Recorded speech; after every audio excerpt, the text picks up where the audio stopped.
are the true artists, so let's get together, see what we can uncover. What that defines your world, gives you truth and life. What that excels, special enough to guide your way through this shadow world.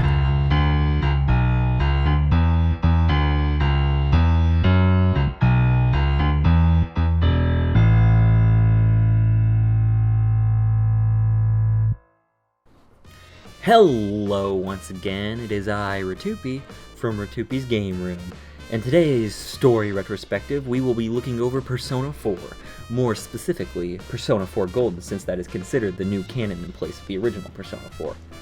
Persona 4 initially released in July 10th, 2008 in Japan, with the Vita remake Persona 4 Golden coming out much later in June 14th, 2012. And there's a big reason why it's the most widely known SMT/Persona game with an ungodly amount of spin-offs.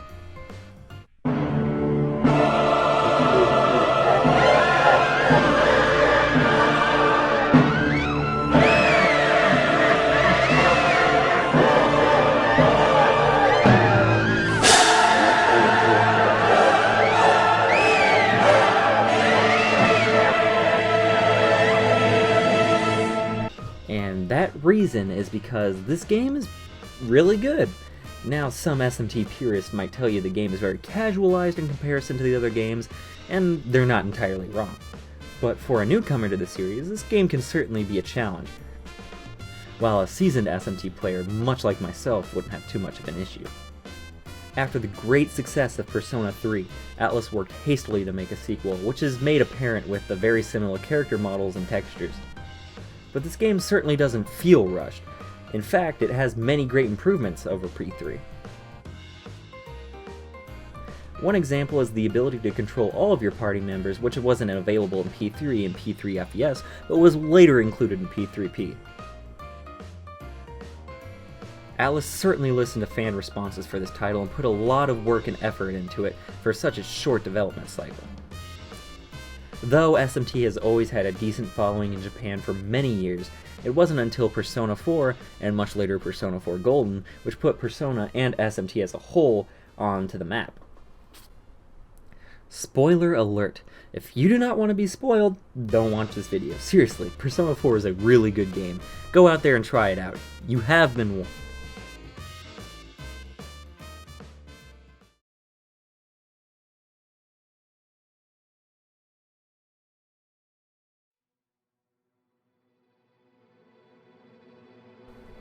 We open on an ominous fog, with what appears to be a limousine driving up out of the shadows. We see a beautiful lady within the limousine, and an older man in her company. Soon a familiar tune starts to play, and we awaken into the Velvet Room. This man is obviously Igor, and the young lady is Margaret, Igor's newest assistant after the leave of Elizabeth. After this, he reads our fortune with the tarot cards, and his reading foreshadows our adventure. He tells us that over the next year we will have many hardships ahead of us, and we must find the answer we are looking for. We wake up on our way to the small town of Inaba, where we will be living with our uncle and cousin for a year. The reason for this is because our parents are working overseas, and well, we can't really live on our own. We get off of the train to see our uncle Ryotaro Dojima and our little cousin Nanako waiting for us. We talk with them for a little bit, and after our introductions, we head over to the car so we can go to his house. Suddenly, we bump into a girl whose attitude is worse than a Shinto goddess with a huge vendetta against her ex-husband. She gives us a piece of paper which she claims we dropped, and we head on our way. On our way to Dojima's house, Dojima decides he needs to fill his car with gas, and Nanako gets a lesson in using the bathroom. We get out of the car and stretch and shake our hands with the gas station attendant and start to feel all woozy. Dojima asks if we're alright and decides to hastily take us back to his place where we can spend some time with the Dojima family and have some dinner. Dojima gets called into work, leaving us with Nanako alone. We try to have one of those awkward dinner conversations with Nanako and learn that Dojima's a detective. While eating, we hear news of a local politician who is having an affair with a news reporter, which certainly will not be relevant later in the story and only exists to breathe more life into this PS2 era game where mouths won't move and everyone shakes violently while breathing, right? Right? Well, we decide to head up into our room after dinner and get some rest since school's tomorrow. We go to bed and awake in this misty area, and we're compelled to move forward. And at the end of the path we see a mysterious shaded figure who tells us some pretty cryptic stuff while we attempt to fight it. We wake up to find out that the whole thing was a dream. But could it have any meaning? Probably not. We get our things ready and head to school with Nanako. On our way, we see an idiot crash his bike and hurt himself. This moron is Yosuke Hanamura, or as I like to call him, Junpei 2.0, or Junpei Reloaded. After that, we head to school and wreck the teacher who is known as King Moron for, well, being a moron. We take a seat next to the second best persona waifu, Chie Satanai. After school, we hear on the intercom that the faculty needs to have a meeting with students, and the students are not allowed to leave the school premise until further notice. Chie introduces herself alongside of her friend, my least favorite character, Yukiko Amagi. Or as I call her, the human headache. Yosuke attempts to return a Trial of the Dragon DVD to Chie, but Chie is quick to realize that the DVD is broken and delivers a critical hit to Yosuke's nads, leaving him in despair. We leave school with Chie and Yukiko before we're stopped by... Oh god, what the hell is that thing? Yukiko uses her ruthless lady abilities to defeat the poor guy's advances, and we continue on our walk. After some masterful wooing of the ladies, we walk past an eerie sight. A ton of police and civilians surrounding what appears to be a crime scene. We are introduced to Dojima's right-hand man, Toru Adachi, in the most flattering way possible. Dojima notices us and sends us on our way home. We find ourselves sitting at home hanging out with Nanako when we learn on the news that the lady in said affair from earlier, which had no absolute importance to the story whatsoever, died by dangling on an antenna in what appeared to be definitely manslaughter. No shit. But in the doom and gloom, what's this? Every day's great at your Junes. Every day's great at your Junes. The next day, we get to know Yosuke better by helping the idiot out of another bike accident. After school, he takes us to the local Junes for some steak that his father's the manager of. Manager of Junes, not the steak. That would be weird. Chie overhears this and blackmails Yosuke about her Trial of the Dragon DVD to let her come along with him for some free food. We go to Junes where we all engage in small talk, and suddenly one of the employees of Junes, Saki Konishi, takes a seat. It appears Yosuke has a crush on her and he heads her way. She completely ignores the Casanova and heads our way. We have our introductions and she returns to work. Chie changes the topic about a strange urban legend, the urban legend of the Midnight Channel. Supposedly, if you look into your TV turned off at a stormy night, your true love will appear in the screen. And we all agree to check it when we get home because teenagers have nothing better to do, right? During dinner, we watch the news, and to our surprise, we see Saki on the TV being interviewed about the murder, because she was the one to discover the dead body. Remember this. This is significant. We head to our room and check out what this whole Midnight Channel fuss is all about, and we see the image of what appears to be a young girl writhing in pain, when we hear an ominous voice. I am thou. Thou art I. Thou art the one who opens the door. We put our finger against the TV and ripples appear. We put our arm through and practically get sucked in. We pull out and fall hard with a thud. Nanako comes to the door and asks if we are okay. And, well, we are. The next day, we share our findings with our friends. They discuss their similar experiences. But when we tell them about going into the TV, they don't exactly believe us. So we head to the local Junes and show them. We try to go in farther, but our friends try to pull us out. But we all end up getting sucked in as well. Us and our friends find ourselves in what appears to be a foggy television studio. You decide it was a smart idea to go ahead and explore a little bit, obviously. And much to the dismay of Chie, you head in deeper. It's time to stop! It's time to stop, okay? No more! Where the fuck are your parents? We find ourselves in what appears to be in an apartment with a makeshift noose and various pictures of someone with the faces scratched off. These pictures are of the previously mentioned politician's wife from the affair just a few moments ago. With Yosuke's full bladder, you decide to head home. On your way out, you notice a dark and disturbing figure. That figure is none other than my least favorite Persona character. Next to Yukiko, Mr. Slapstick Comedy Relief Waifu Stealer, Teddy. Teddy talks about people being thrown into his world, the TV world, and believes that we're the ones responsible for the act. But we quickly shut him down and talk about how we are trying to solve a similar mystery. Not amused by our explanation, but seemingly having no choice but to believe us, he summons a stack of TVs and pushes us all through to bring us back to the real world. We all decide to go home to rest from this most traumatic experience. Once we return home, Dejima asks if we've heard anything about our fellow classmate Saki Konishi. Thinking back on it, she wasn't at school. Dojima tells us that her parents were calling and said that she had disappeared.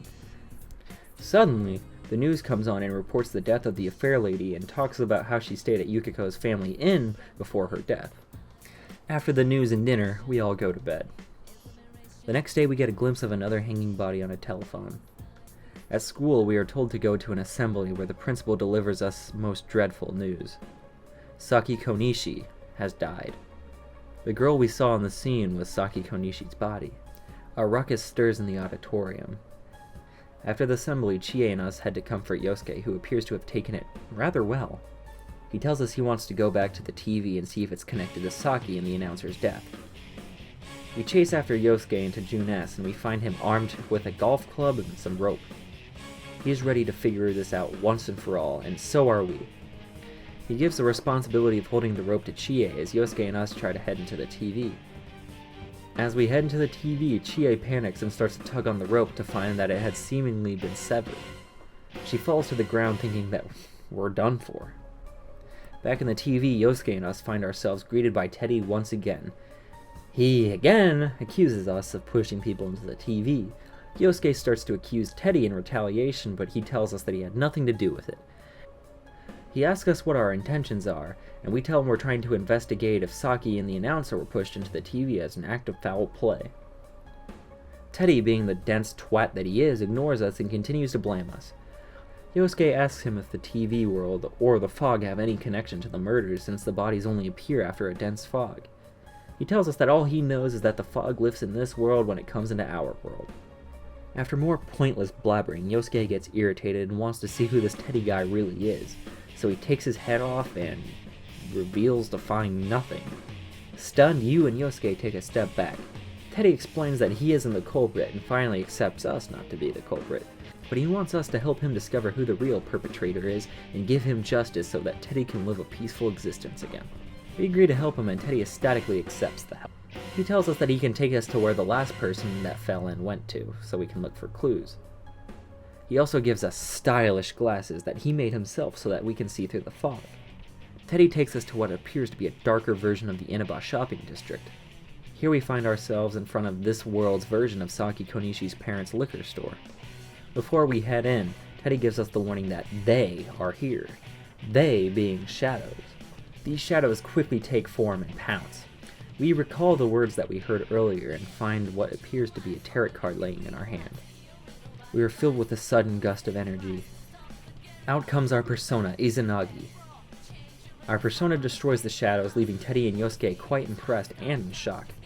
Without a moment to waste, we rush inside of the building after the battle. There we hear Saki's voice talking ill about Yosuke and how he basically ruined her life because Junes is taking all the local business from her family's store. After this, we meet a figure who resembles Yosuke. He reveals himself to be Yosuke's shadow, a manifestation of his true inner feelings. He tells us that he hates Inaba and hopes for some excitement in his life. Yosuke tells his shadow that's simply not true, and that is not him. Shadow Yosuke laughs and gains more power from the refusal of being Yosuke's true self. He turns into a monstrous frog thing and we defeat it with the power of Zio. After the battle, Yosuke understands that the only way to overcome his shadow's immense power is to accept his true feelings. Yosuke accepts his shadow as a part of himself, and his shadow turns into a persona, the ninja disco frog. Wait, that joke's already been made? Elvis frog? Jiraiya. We return to the entrance of the TV world, where we learn that the shopping district and the room we visited before was the reality of a person who created it. On our way back home by ourselves, we meet Yukiko and converse with her and learn a little bit about her life. When we arrive back home, we turn to our room and try out the Midnight Channel to see a figure with a striking resemblance to Yukiko. But do we really stop to think about it? Nah. On the next day, Chie tells us that Yukiko is not at school. Odd. Maybe something to do with the Midnight Channel. Nah, probably not. Chie calls Yukiko and finds out that she's just helping at her inn. See, nothing to worry about. We decide to go home that night and decide to watch the Midnight Channel, and... oh dear lord. Yosuke calls us and we agree to investigate tomorrow. The next day we get arrested because of threatening a police officer with weapons. Trust me, it's way worse sounding than it actually was. We get bailed out by Dojima and have a pleasant conversation with Adachi about murders. Wait, that joke's been made too? Oh shit. On our way out, Chie tells us that Yukiko has disappeared again, but this time for real. We decide that this is no monkey business and we have to go and save her, but not before we don't learn our lesson and purchase actual weapons. On our way out of the store, us, as in the main character, find ourselves in the Velvet Room. Igor goes on and on about his usual thing with personas and fusions, but out of the corner of our eye we see the girl that we saw before. Margaret tells us that her name is Marie, and she has no memories of the past. She will assist us and we will further assist her later on. Anyway, back to the story. We gather at JohneAwesome and get ready to head to the TV.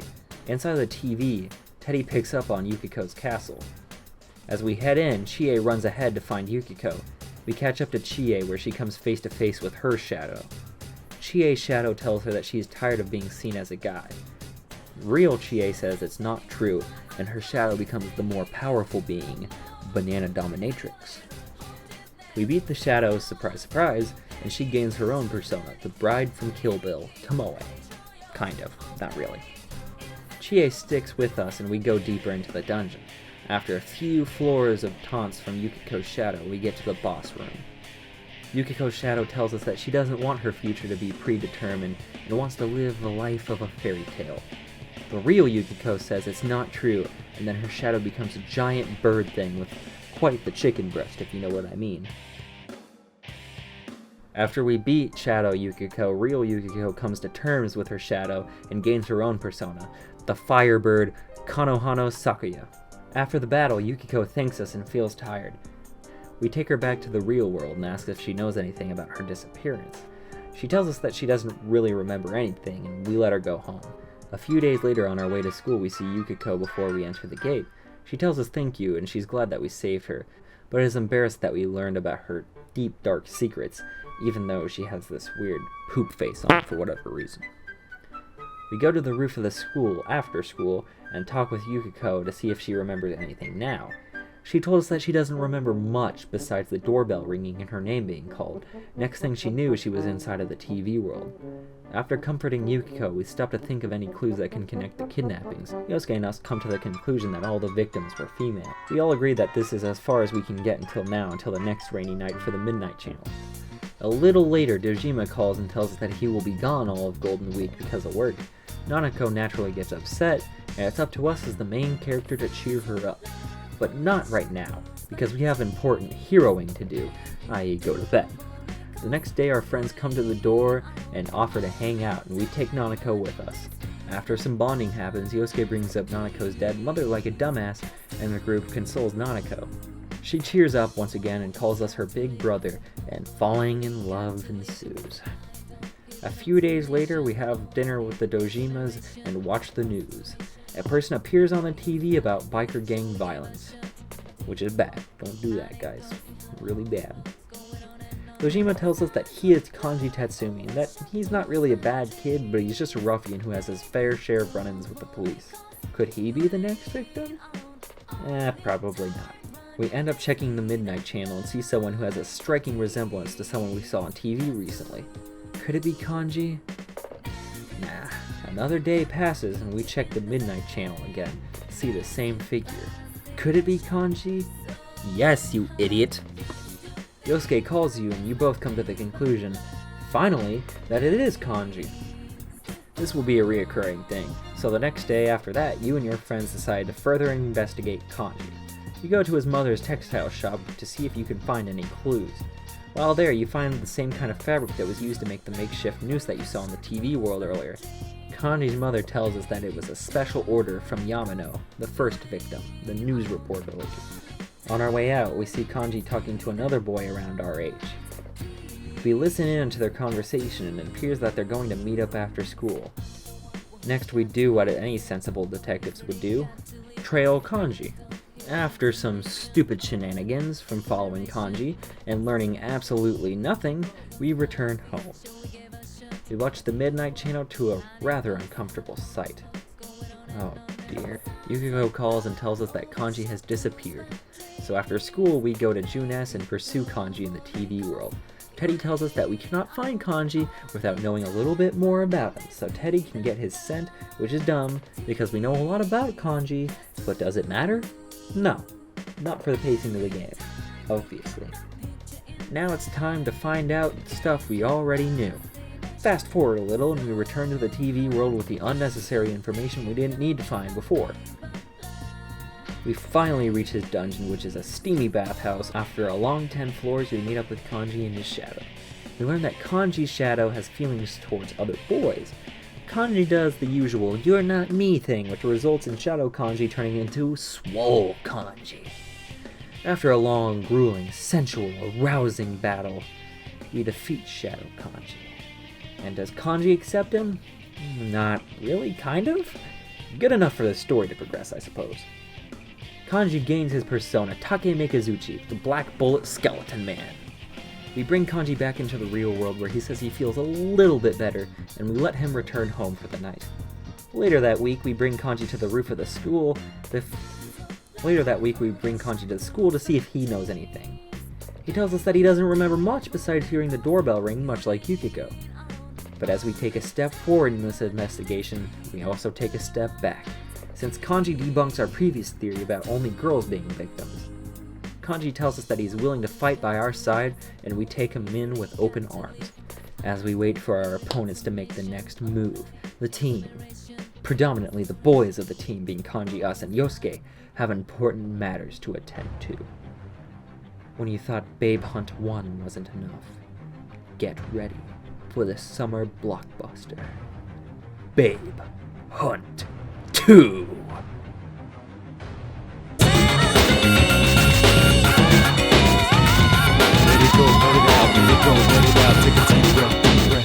After that bonding experience, we take a well-deserved vacation, but with the school. And it's not really a vacation, and it's more of a chore. We almost get killed by Chie and Yukiko's cooking, Yosuke fears for his life from Kanji, and we bathe and vomit. You know, the usual stuff. Another plot-progressive dinner at the Dojima's has us watching TV. Pop sensation Rise Kujikawa appears on the news, and it seems she is returning to her hometown of Inaba. That's where we are, in case you forgot. We decide to watch the Midnight Channel to We see someone who resembles Rise on the TV. Wait, did we actually catch on? Hell yeah, we did! So the next day we stop by her grandparents' tofu shop. It appears that Dojima and Adachi had the area cleared out of adoring fans so that Rise's family could have some peace. So we head on in to talk to Rise, and after telling her about being careful and making ourselves look like idiots, we return home. At home, we once again check the Midnight Channel to see if anything else appears. We see Rise in some sexy clothing, and says that she will be pushing the limits of television. Oh dear. Yosuke calls us in utter disbelief, and we agree to help her as soon as possible. The next day we go to Rise's house to see a mysterious figure outside of her window.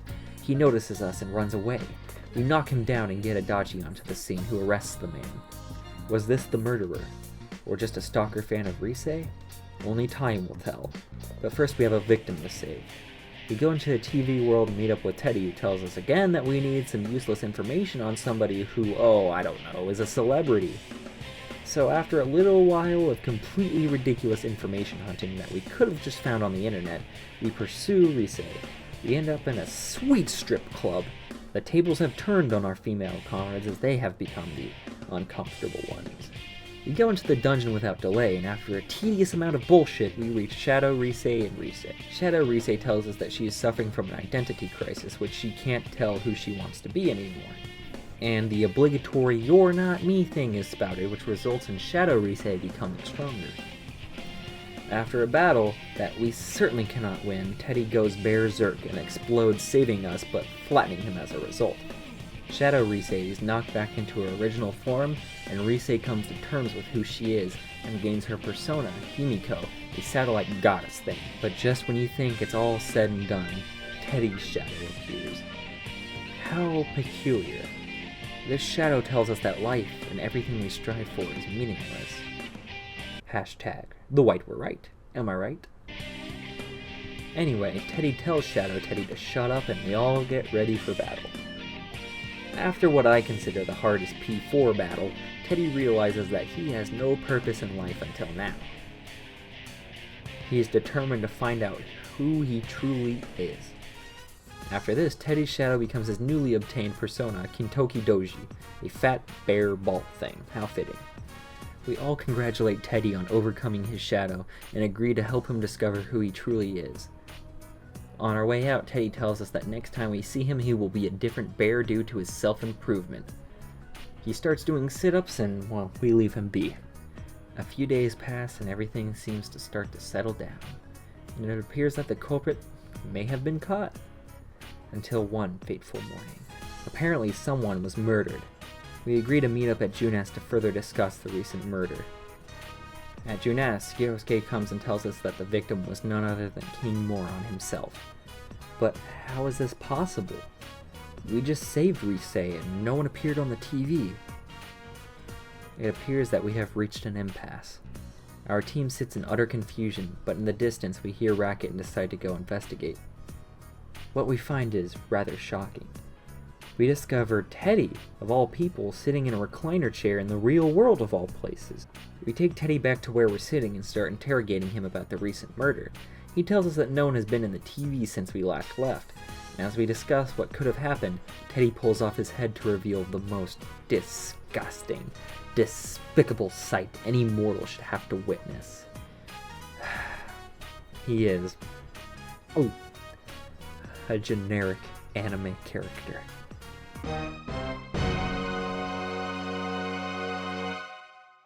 He tries to get out of his bear suit, but he's entirely naked, so the girls try to go and get him some clothes. We meet up with the girls and we see Teddy in his spiffy and expensive outfit.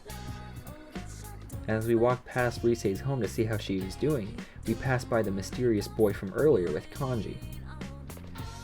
The boy reveals himself to be Naoto Shirogane, and he tells us that he has been observing our activity. He asks us what our involvement with the murder case is, and we tell him we have no idea. He seems a little content with our answer and walks away telling us that he will keep an eye on us. As we leave, Risei comes up to us and we ask her if she's okay. She says that she is okay and she wants to take us somewhere, so we follow her. She takes us to the local shrine where she tells us that she doesn't remember much, but explains that Naoto came in and asked many questions about the case, and some of the investigation team. She tells us thank you for saving her, and she wants to help us and expects to see us at school the next day. So, the next day after meeting our new teacher, we take Risei to Junes to tell her a few things. A few days later, we decide to check the Midnight Channel just in case. We see a very clear image of a boy around our age. This boy is the same kid from the beginning that tried to get it with Yukiko. The next day is the start of summer break and the whole team meets up at Junes and we agree to pursue this mysterious kid who we believe to be the true murderer. After getting the information we need for our new navigator Risei, we find his dungeon, Void Quest. Void Quest appears to be a retro video game inspired dungeon in a video game. How charming. After we reach the top of the dungeon, we see the boy Mitsuo arguing with his shadow. He says that he killed those people to be noticed. His shadow remains silent and this pisses Mitsuo off. Suddenly Mitsuo notices us and starts getting more frustrated. After he throws more threats our way and his shadow's way, his shadow awakens to his true form, a baby monster that turns into a block-like warrior, which... Bonus fact! The Block Warrior boss from Mitsuo was inspired from Atlas's title 3D Heroes, a throwback style RPG for the PS3 with a modern twist.